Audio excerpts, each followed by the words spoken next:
অনুষ্ঠান আমরা শুরু করি। প্রথমেই প্রত্যেকের উদ্দেশ্যে বলি, গঙ্গায়ং তর্পণং দেবী পুণ্যবান য সমাচয়েত মহাতৃপ্তি ভবেত সত্যং প্রত্যিনাঞ্চ শতাব্দী কি ঋষিনাং দেবতানাঞ্চ তথৈব সমুদা হৃতম।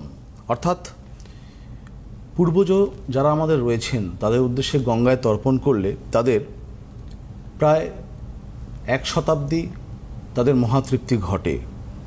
আমরা জানি যে একটি পাখি তার বসবাসকারী গাছে প্রত্যাশা করেন সেখানেও যেন ফল ফুল এবং পাতা যেন থাকে সব সময়ের জন্য।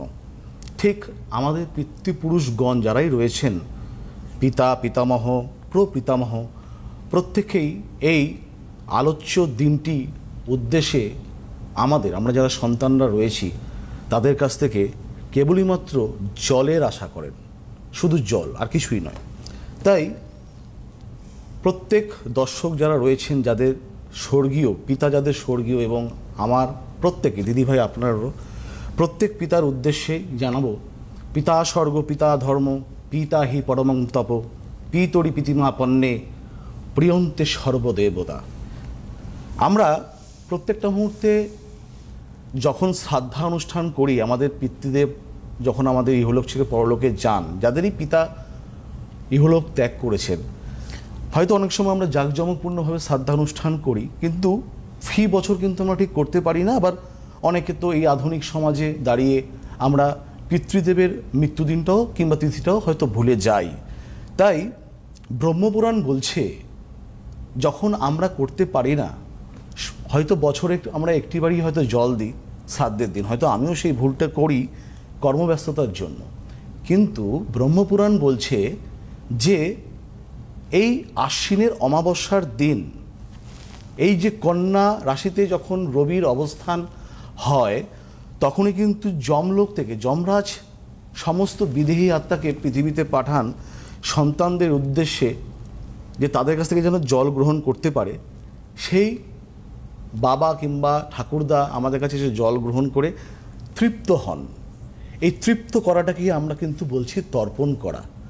সুতরাং আমরা যদি তাদেরকে তৃপ্ত করতে পারি, তাদের আশীর্বাদ আমাদের কিংবা আমাদের সন্তানের প্রতি হয়তো বর্ষণ হয়, কিংবা আমরা যদি তাদেরকে তৃপ্ত করতে না পারি, তাহলে অনেকে সেটাকে পিতৃদোষ বলছে। দেখুন, সূক্ষ্ম আত্মাও তো দুঃখ পায়।